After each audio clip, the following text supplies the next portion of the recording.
Think about the last time you went on vacation. Was it smooth sailing?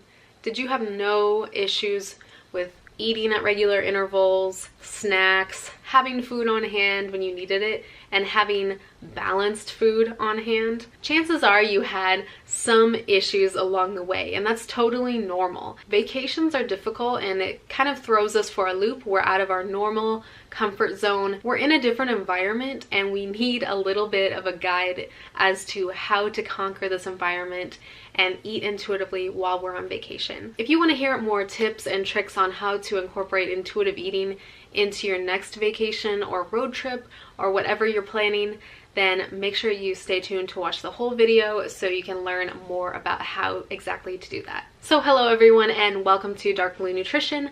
For those of you who are new, my name is Katie and I am a dietitian and personal trainer, and it is my personal goal to help you move from restrictive eating and over-exercising to intuitive eating and gentle fitness. If this sounds like something that you're interested in, make sure to hit the subscribe button below and check out the links below and see everything else that I have to offer you for free. I have a podcast. I have a growing Facebook group that is going to be my Dark Blue community where everyone can interact with each other and where I share special exclusive recipes, tips, tricks, articles, etc. on intuitive eating, meal prepping, and just nutrition in general. So be sure to check it out below. So let's get into today's topic.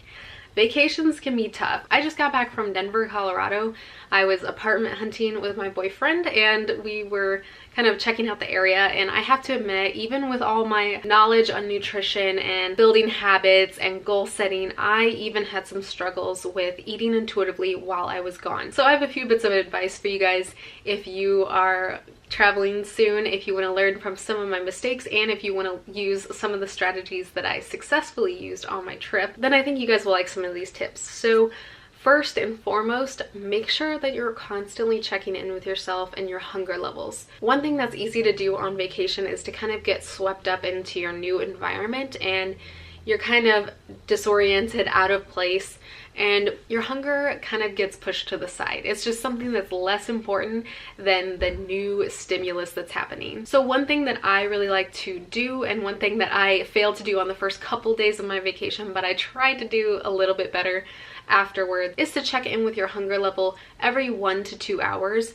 I would especially try to do this at the beginning of your trip. You can kind of spread it out a little bit further as you go up throughout your trip. But when you start off, do it every hour and ask yourself, how hungry am I? Am I needing a snack? Am I needing a meal? Ask yourself on a scale of 1 to 10 how hungry you are. Are you a 5 and you could go without food, or you could have a snack if it was good enough? Are you a 5? Are you kind of neutral? You don't really want a snack, but you know that in a few hours you will need one?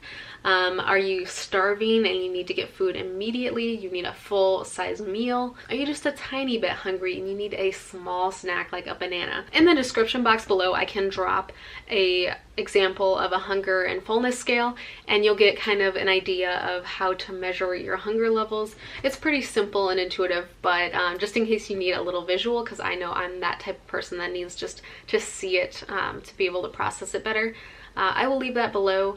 But just constantly check in with yourself and see if you need something. It's important that you do this because otherwise, if you aren't paying attention to your hunger and fullness cues, then you're going to be enjoying something on your trip. You're going to be maybe sightseeing or with family or whatever you're doing, and suddenly you're going to be hangry or you're going to be low energy, crabby, whatever it is. Whatever symptoms that you feel when you're really hungry, you're going to get that, and you want to enjoy your trip to the fullest, so definitely check in on yourself regularly. If you only take one tip from this whole video, then definitely take this one. Second thing is to try to avoid the all or nothing mentality. I know a lot of times people go into a vacation thinking that they either have to go all out because they're never ever going to eat like this again, or like some of my clients, they try to restrict too much and end up not really enjoying their trip or not enjoying the foods of the culture that they're in or whatnot. It's not fun to feel like you're in restriction mode, especially on vacation. One thing that I talk a lot with my intuitive eating clients about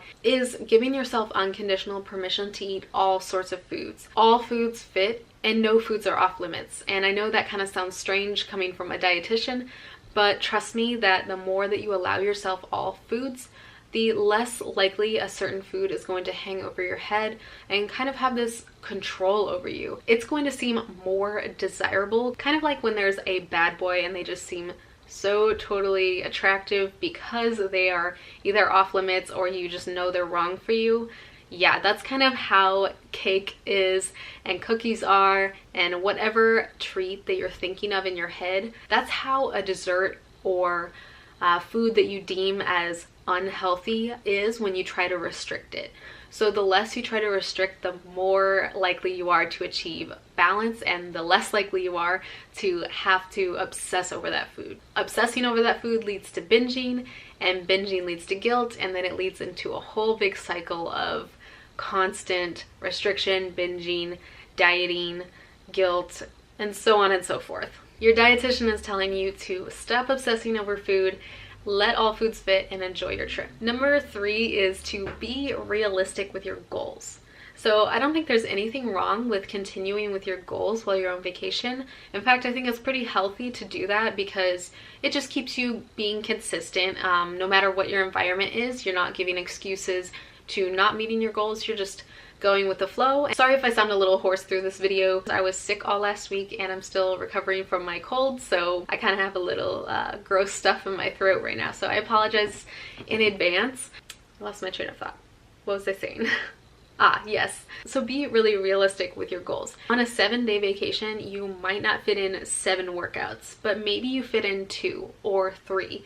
This is an awesome goal.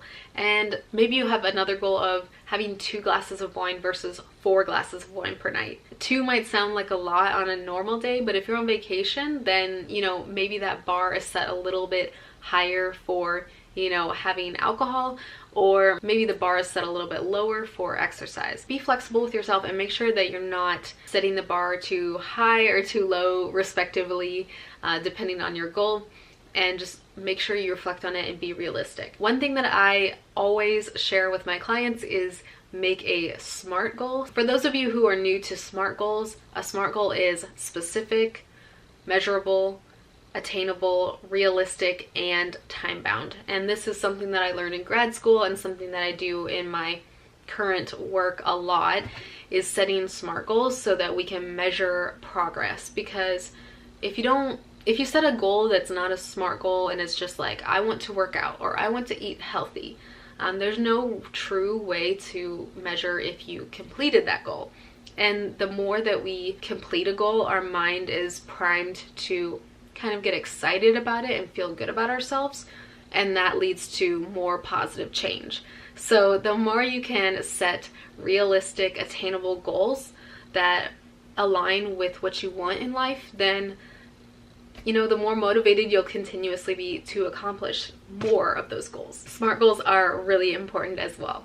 If you'd like to see more exclusive content, again, make sure to check the links below and join my Facebook group, join my community in all social media aspects. Feel free to always shoot me a DM in Instagram or below in the comments. If you want to have specific topics addressed, I do love to hear from you guys, and I also love to do videos that apply to you and that you love. So I'm definitely always commenting back. I'm not the type of YouTuber that just ignores her comments. So thanks so much for stopping by, and I'll see you guys in the next video. Bye guys.